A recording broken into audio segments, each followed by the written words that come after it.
Apa kabar Bapak Ibu Saudara sekalian? Senang jumpa dengan Bapak Ibu Saudara sekalian melalui channel ini. Kita baru saja menyelesaikan sebuah agenda nasional, pemilihan umum, di mana kita memilih presiden dan wakil presiden, anggota DPD, anggota DPR pusat maupun anggota DPR provinsi, kabupaten, dan kota. Saudara sekalian, kita doakan terus perjalanan kehidupan berbangsa dan bernegara ini. Mintalah kepada Yesus Kristus Tuhan kita agar bangsa dan negara kita ini senantiasa dijaga, senantiasa dilindungi, senantiasa dikasihi oleh Tuhan kita. Saat ini kita akan membahas pertanyaan MTPJ Gemim tanggal 25 Februari sampai tanggal 2 Maret tahun 2024. Semuanya ini merupakan penjabaran dari Kitab Injil Markus pasal 8 ayat 31 sampai pasal 9 ayat 1. Dari bacaan kitab Injil inilah kemudian disusun 3 pertanyaan untuk supaya apa yang kita baca dalam kitab Injil Markus ini dapat benar-benar kita pahami, kita mengerti di saat kita mendalami bacaan itu dituntun oleh 3 pertanyaan yang diajukan. Tidak usah kita berlama-lama, mari kita langsung saja masuk pada 3 pertanyaan yang diajukan di sini. Yang pertama, apa yang saudara pahami tentang menyangkal diri dan memikul salib adalah kekuatan dan bukan kelemahan menurut perikop Markus pasal 8 ayat 31 sampai pasal 9 ayat 1. Yang kedua, mengapa di zaman ini seolah-olah menyangkal diri dan memikul salib dianggap sebagai kelemahan? Yang ketiga, bagaimana mewujudkan kehidupan Kristen yang rela menyangkal diri dan memikul salib? Saudara sekalian, 3 pertanyaan ini sangat menarik untuk kita dalami bersama. Dan sekarang mari kita langsung saja masuk pada jawaban atas pertanyaan nomor 1, ya, yang bunyinya, apa yang saudara pahami tentang menyangkal diri dan memikul salib adalah kekuatan dan bukan kelemahan menurut perikop Markus pasal 8 ayat 31 sampai pasal 9 ayat 1. Saudara, apa yang saudara pahami tentang menyangkal diri? Itu berarti kita harus paham dulu tentang itu. Apa yang saudara pahami tentang memikul salib? 2 konsep ini harus kita pahami. Saudara sekalian, menyangkal diri dan memikul salib itu bukan hal yang mudah. Sekali lagi saya mau katakan, menyangkal diri dan memikul salib itu bukan hal yang mudah. Itu butuh perjuangan, saudara sekalian. Tidak mudah melakukan 2 hal ini. Tidak mudah. Menyangkal diri merupakan perang melawan diri kita sendiri.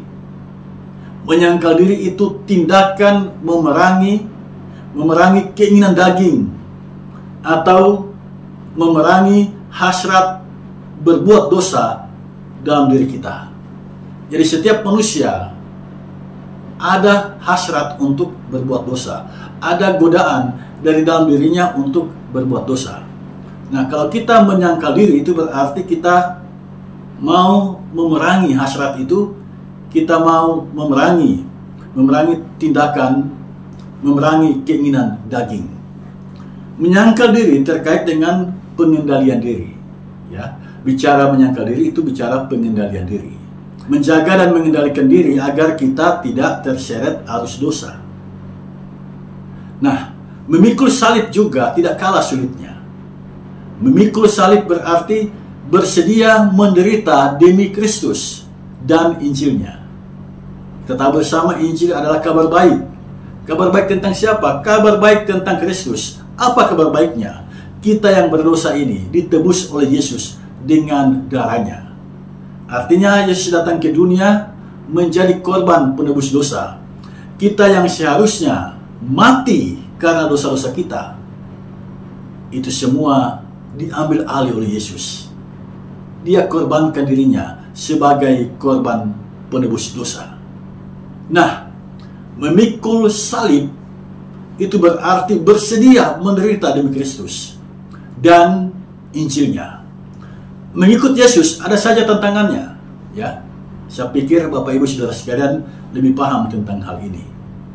Apalagi para majelis jemaat dalam menjalankan tugas dan tanggung jawabnya, para pendeta, pastor, evangelis, penatua diaken, ketika mereka menjalankan tugasnya, ada saja tantangan yang mereka alami.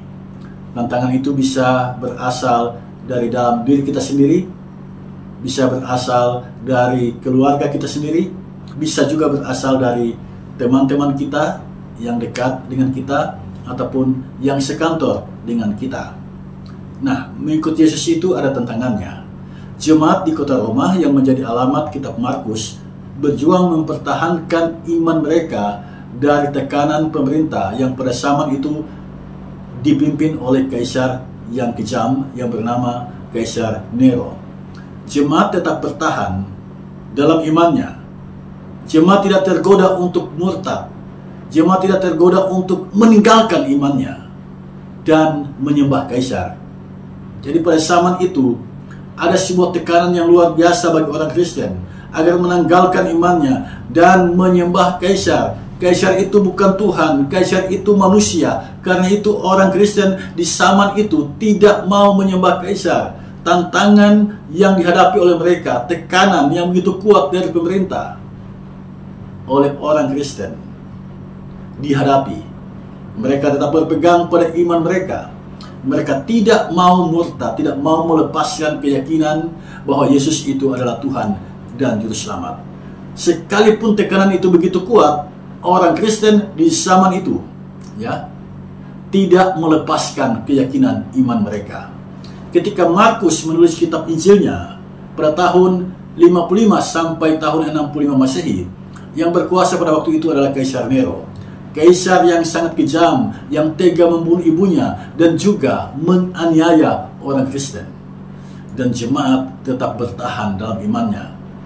Jemaat tidak tergoda untuk murtad, jemaat tidak tergoda untuk menyembah kaisar. Itulah sesungguhnya memikul salib di tengah tekanan yang begitu kuat agar manusia, umat kepunyaan Allah, pengikut Kristus melepaskan keyakinannya. Mereka tidak melakukan itu. Sekalipun tantangan yang begitu hebat, sekalipun kaisar menekan mereka agar mereka berpaling dari Kristus, tetapi jemaat tetap bertahan dalam imannya kepada Kristus. Nah, itulah memikul salib. Ketika ada tekanan dan pergumulan hidup di jalan ketaatan mengikut Yesus, itulah hidup yang memikul salib. Jadi saudara sekalian, memikul salib itu bicara soal komitmen. Dan tidak cukup hanya komitmen, juga konsistensi. Konsistensi diri bertahan di jalan Tuhan Yesus. Jalan Via Dolorosa atau jalan penderitaan. Saudara, sampai di sini kita mengerti, menyangkal diri dan memikul salib adalah kekuatan bagi kita, ya. Spirit yang kuat bagi kita, bukan kelemahan. Sebab di sini kita bertahan untuk tidak tergoda.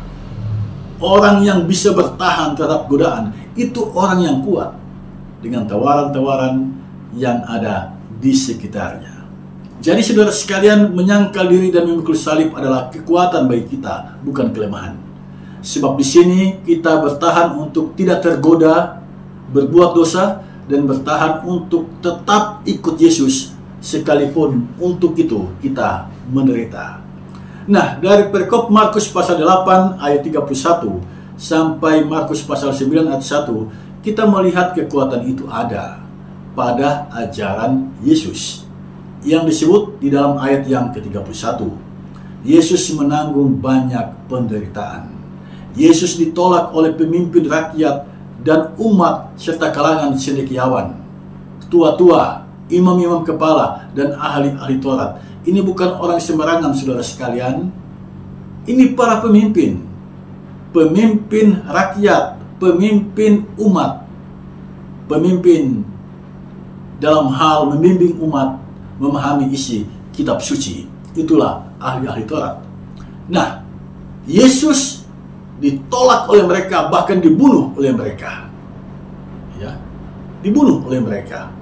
Tetapi kemudian Yesus bangkit. Inilah kekuatan yang Yesus tunjukkan. Benar ada penderitaan, benar ada penolakan, benar dia dibunuh. Tetapi episode akhirnya Yesus bangkit mengalahkan kematian. Jadi muara akhir dari penderitaan di jalan sengsara karena ketaatan kita kepada Yesus, muara akhir perjalanan itu adalah kemuliaan. Itulah saudara sekalian yang boleh saya share untuk pertanyaan nomor 1. Yang saya share ini adalah jawabannya. Yang kedua, mengapa di zaman ini seolah-olah menyangkal diri dan memikul salib dianggap sebagai kelemahan? Saudara, adakah orang yang memandang bahwa menyangkal diri dan memikul salib itu adalah kelemahan? Saudara, orang yang tidak mau menyangkal diri, mereka tenggelam dalam hasrat mengejar kenikmatan dan kesenangan dunia. Banyak raja-raja dunia yang memandang itu sebagai kekuatan diri. Ya, semakin menguasai orang lain, semakin banyak mendapatkan kekayaan, hal itu dipandang sebagai kekuatan. Ya, menyangkal diri dianggap sebagai kelemahan. Sama halnya dengan memikul salib atau menderita demi Kristus dan Injilnya. Hidup itu bagi kebanyakan orang nikmatilah. Tidak usah berkorban dan menderita demi Kristus dan Injilnya. Mengapa ada orang yang berpandangan demikian? Ada beberapa faktor penyebabnya, saudara sekalian. Saya sudah catat di sini. Ada 5 faktor penyebabnya. Yang pertama, menyangkal diri dan memikul salib dipandang mengekang dan membatasi kebebasan mereka. Ya. Jadi mengapa ada orang yang memandang menyangkal diri dan memikul salib itu adalah kelemahan?